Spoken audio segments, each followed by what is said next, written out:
How's it going, everybody? Savvier saying, what is good to all my Super Saiyan homies? Here to bring you all sorts of Dragon Ball content. If you enjoy the video, make sure you hit that thumbs up and subscribe so you don't miss out on any future content. That being said, today what we are going to be doing is we're going to be doing a nice little Zenkai 7 Super 17 showcase. Now, just as a real quick thing, he is lower than most of my usual Zenkai 7s, who are usually at like 13 stars, 12 stars, something like that, 14 stars.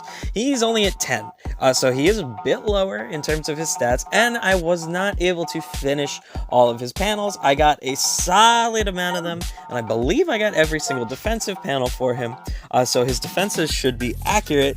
But his offenses are still lacking a little bit, and his cards still cost what they would pre-Zenkai. That being said, I really enjoyed running him. He's a lot of fun. I personally always really enjoyed running him over the summer on the Evil Fusion team. That was running around for a little while when Merge Zamasu first dropped, with him, Merge Zamasu, and a lot of people ran Omega Shenron, which I did as well, but I also ran Android 13, because for those of you who aren't aware, he does have the Fusion Warrior tag. He, for a time, was the best green Fusion Warrior. Never buffed the tag or anything like that, but I mean, he at one point, there was no Kefla, there was just that, I think it was just the green Legends Road Go tanks pre-Zenkai and everything, so it was like there wasn't a good green for Fusion. He was the best option you had. So we're going to be running him just that on a Fusion team. We've got Super Gogeta, we've got both the blue Fusions. I decided to run Merge Zamasu here just because he is buffing God Key, which we have both, the two blue fusions, and then we have powerful. He was also buffing Powerful Opponent, which is what Super 17 is. So I figured that was kind of going to be the best bet. Didn't necessarily mind sacrificing a buff on the Super Gogeta, just because I think at this point that Super Vegito is really showing his age, and I'd rather use a unit that's a year old rather than using a unit that's 2 years old, especially one that I have at 14 stars for that matter.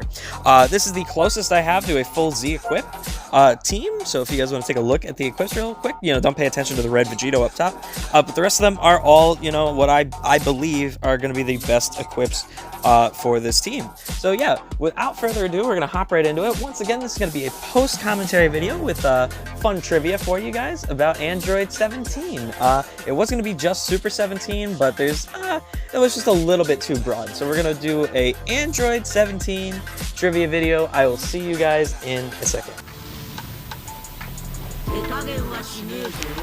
Starting off our trivia video, let's start off with the appearance of Android 17 and the impact that he had on the franchise. Now, when a lot of people think of Dragon Ball GT, Super 17 is one of the first villains that they actually end up thinking of, or at least I would imagine as such, him being one of the core three along with Baby, as well as the Shadow Dragon, specifically Omega Shenron. So that being said, it's pretty easy to think that he was around for quite some time, that he had quite a runtime in the franchise. However, what a lot of people don't realize is how short-lived his run in the series actually is. With Super 17, he is actually the shortest-lived Dragon Ball antagonist to have a saga named after them. And this goes for any of the series. So, at the end of the day, while Super 17 may have had a huge impact and a huge following, huge popularity with fans, he was only actually around for 5 episodes of the series. Now, while Dragon Ball GT is a lot shorter compared to the rest of, Dragon Ball, Dragon Ball Z, and Dragon Ball Super, it is pretty easy to think that he did take up a solid chunk of the time. Maybe even, some might consider him to have been at least 10 episodes. And while the saga itself is only 7 episodes, he's only there for 5. So it's very easy to kind of think that he was a huge part of the series, but in reality, he was only around for a small portion of time. Now, while we're on the topic of his appearance, as we all know, he's got his strapless vest on him. As we all know, when it comes to fusions from the Fusion Dance, or the Metamarin fusions, we see that they have the white pants, the blue belt, and the strapless vest that is black with gold trim. Now, when we look at Super 17's, it's easier to see that he's got more of a metallic trim rather than gold cloth, and he has brown for his vest, not black. However, the similarities are in fact a callback to the Metamarin or fusion dance fusions. This being from the idea that they are from two beings fused together to form one more powerful entity, and having a more united wardrobe or united costume.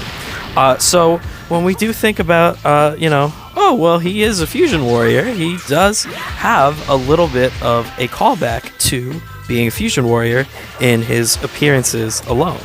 So that's always really nice to see when we have different little callbacks to earlier pieces of writing, and especially when you see it in Dragon Ball GT, because we know that Akira Toriyama's participation was not nearly as heavy. As a matter of fact, it's why it's considered to be non-canon, because he did not really have much other than the basic outlines at the beginning, as well as some basic character designs for the franchise. So to see, or sorry, for the series. So to see a callback in the franchise, to see a callback to one of the other moments, even if it is from, maybe something that might be a little more, I guess, obscure. Like, it's not necessarily a call to Potara fusions that were, I guess, more mainstay, which I don't even think is true, considering Gotenks. I don't know. It's just nice to see. So without that, please enjoy the rest of the match, and we will continue our facts once we get to the next match.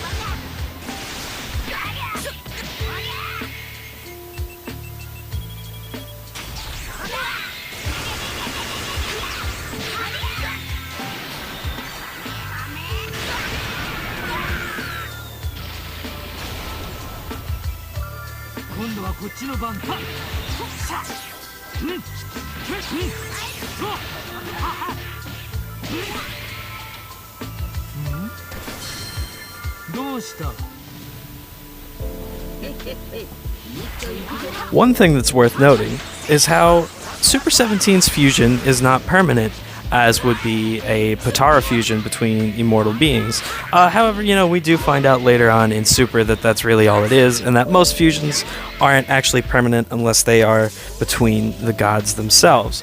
However, when we're looking in terms of Super 17, when the wish to revive all the good people that were killed in the Super 17 saga happens in the Shadow Dragon saga, we find out that not only does Krillin get revived, but the actual Android 17 gets revived, suggesting that him and Hellfighter 17's fusion was not permanent, and further reinforcing Android 18's suggestion that Android 17 was holding back the malicious intents of Hellfighter Android 17 while the two of them were still fused together. This is pretty interesting to me because, we see Android 17 as a bit of a kind of like a playful, I guess, kind of antagonist in the first series in DBZ, and even in DB Super, we see a more lighthearted side to him when he reveals to Goku that he has a wife and 3 children.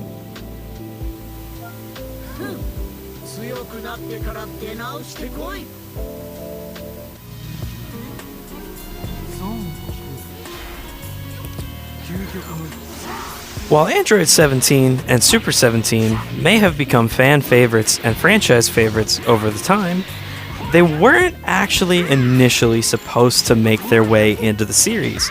And I don't even just mean Android 17 and Super 17, I really mean Android 17, 18, and even Cell for that matter.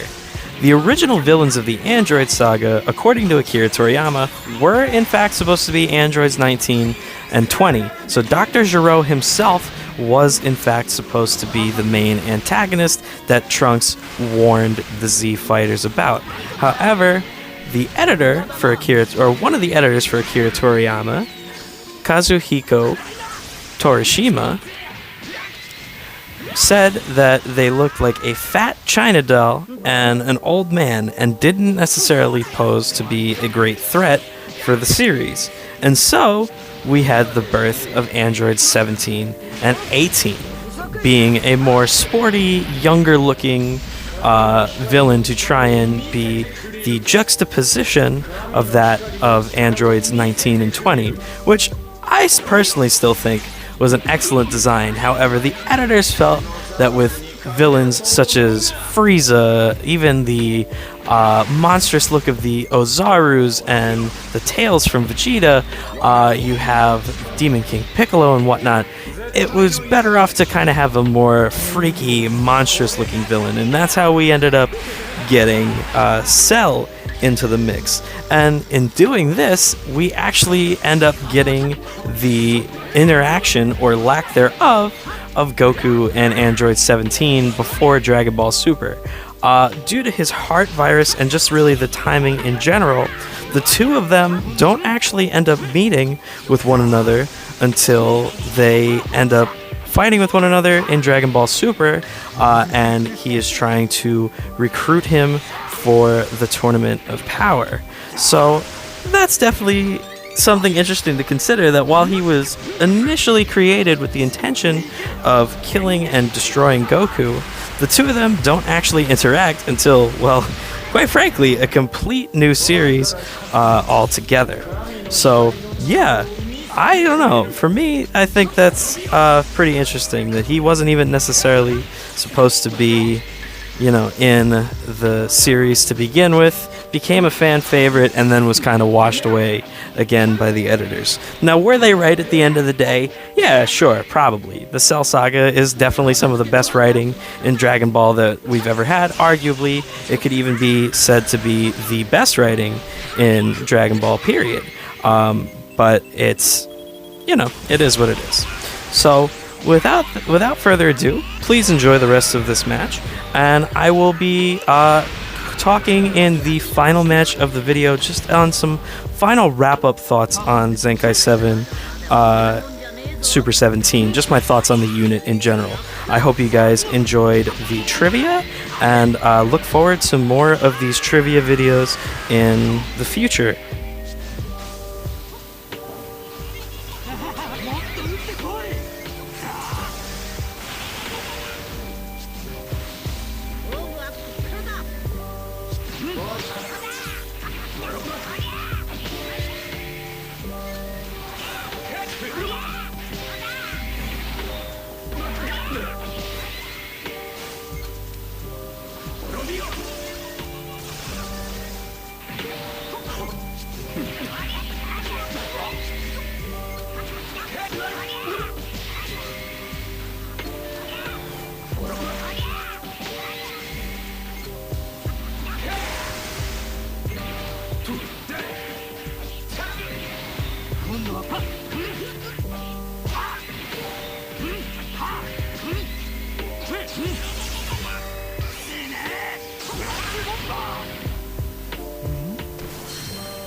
So I have to say, like I said in the opening of the video, this is a character who I've been looking forward to his Zenkai for quite some time. He's someone I really enjoyed using around the 2nd anniversary, around when I started making content. And I even went back and started watching those videos just to see that that was around when I was still kind of a light spender, more free to play than I like, not even close to the way I am now. And it was kind of interesting to see that, you know, now they did him pretty well. They did him justice. Like, they didn't necessarily make him too powerful or anything like that. Like, he tanks really well. He does decent damage, but he doesn't do, you know, a stupid or broken amount of either of those things. The thing that I really like about him, that I've always liked about him, is his disruption. He gives a really solid cover change for androids, and obviously, you know, it'll be really good for when GT gets its revival up and running. But I think the other thing that I really like is his green card, and how it, you know, it can be used to not only just disrupt the game for, you know, stopping your opponent from getting a priority and healing yourself, but it does destroy one of their cards. Now, as you guys see that this guy did DC from all of that, I just did want to kind of, you know, feature this for a little bit, just to give my some of my final thoughts. I wasn't going to make you guys sit through the whole match. So overall, yeah, like like I said, I really enjoy him. He was one of my favorite units to begin with. So this was somebody who I was really excited for. I hope he's someone that you guys enjoy if you pulled for him, and if not, I hope you guys are looking forward to the inevitable revival of GT that I hope that this is an indicator for. Yeah, I will be doing more trivia videos for you guys in the future, not at as high a frequency. I'll probably be doing 1 or 2 a week, just because there's only so much Dragon Ball trivia in the world. But yeah, these are something that I just wanted to try out, just so I could be a little more calm while playing, not necessarily focus on being an entertainer. Alrighty, I will see you guys in the next one. Peace out.